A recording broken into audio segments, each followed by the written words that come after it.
வணக்கம் சிவாலிங்கம் ஐயா அவர்களே.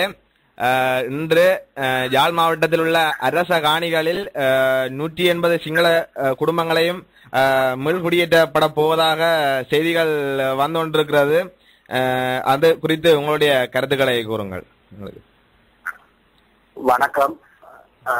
கடந்த சில நாட்களுக்கு முன்னர் யாழ்ப்பாணத்துக்கு வந்திறங்கிய சிங்கள மக்களின் ஒரு தொகையினர் குடும்பங்களாக யாழ்ப்பாணம் ரயில் நிலையத்திலும் அதே போல துறைப்பா விளையாட்டரங்கு அண்மையிலும் அவர்கள் நிலை கொண்டிருந்ததை அடுத்து பல்வேறு விதமான ஊகங்களும் பல்வேறு தரப்பினர் அங்கே விஜயம் செய்ததை நாங்கள் பார்க்கக்கூடியதாக இருந்தது.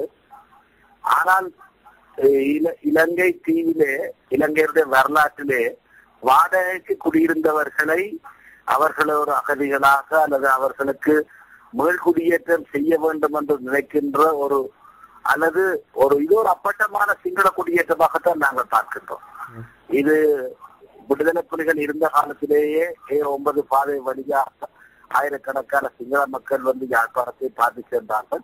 அன்று அவர்கள் இருந்த மனநிலைக்கும் விடுதலை புலிகளுடைய வீழ்ச்சி பின்னர் வெற்றி கொண்ட இடத்தை தாங்கள் வந்து பார்ப்பது போன்றவும் ஒரு ஆக்கிரமிப்பு மனப்பான்மை பெருமளவிலே ஒரு கலாச்சார படையெடுப்பாக அல்லது ஒரு ஆக்கிரமிப்பாகத்தான் பெருமளவிலே பார்க்கக்கூடியதாக இருந்தது. ஏனென்றால் வந்தவர்கள் அங்கே தங்கும் விடுதிகளிலே பணம் கொடுப்பதில்லை, எதற்கெடுத்தாலும் ராணுவ போலீஸை அழைப்பது என்ற அவர்களுடைய நடவடிக்கைகள் தொடர்ந்து இருந்தன.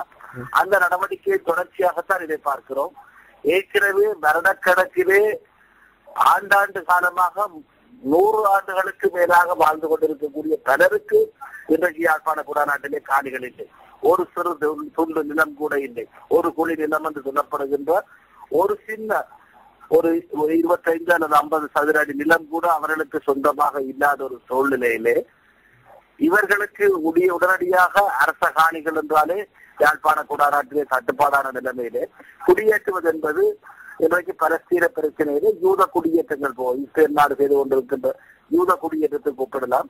இது பிரச்சனைகளை தீர்க்காது, இன்னும் இந்த இனப்பிரச்சனையினுடைய வேகத்தை அதிகரிக்குமே ஒழிய இதிலே அரசாங்கம் வேண்டுமென்றே இந்த மாதிரியான நடவடிக்கையில் ஈடுபடுவதன் மூலம் ஒரு பெரிய பிரச்சனையை அரசாங்கமே ஆரம்பித்து வைக்கின்றது என்று நாங்கள் எச்சரிக்கை செய்ய விரும்புகிறோம். இந்த திட்டத்தை இவ்வாறான அவர்களுக்கு காணி வழங்குகின்ற திட்டத்தை கைவிட வேண்டும். அவர்கள் வாடகைக்கு இருந்தால் வாடகைக்கு மீண்டும் திரும்பி இருக்கட்டும்.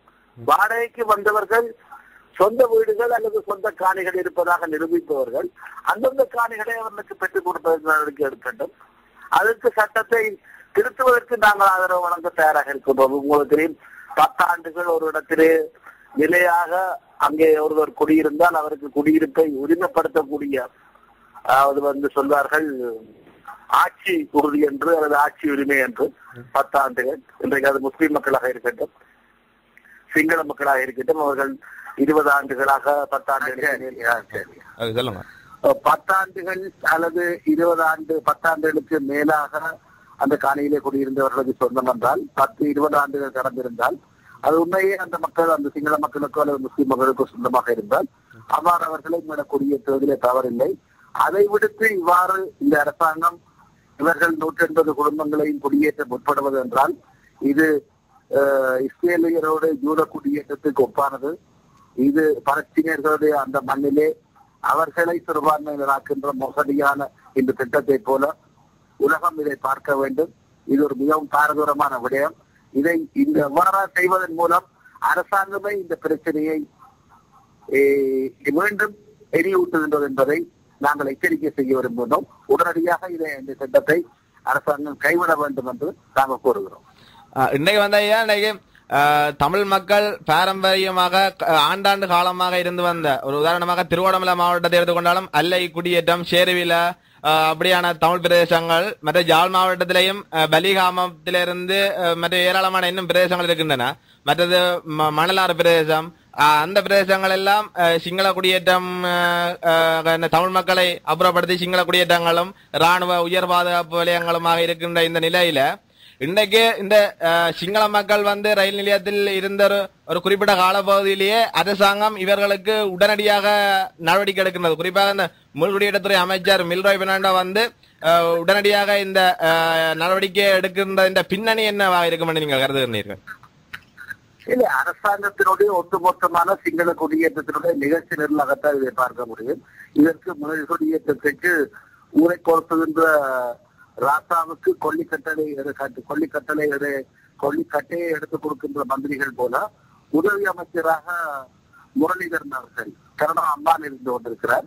இவர்களுடைய இதெல்லாம் ஒரு திட்டமிட்ட ஒரு சிங்கள குடியேற்றத்தினுடைய அந்த நடவடிக்கையாத்தான் பார்க்க முடியும். இன்றைக்கும் திருவண்ணாமலை மாவட்டத்திலே சம்பூர்லே 4 ஆண்டுகளாக தங்களுடைய சொந்த வீடுகளுக்கு அல்ல சொந்த கிராமங்களுக்கு அந்த சொந்த மண்ணுக்கு திரும்ப முடியாமல் அகதி வாழ்க்கையை வாழ்ந்து கொண்டிருக்கிறார்கள்.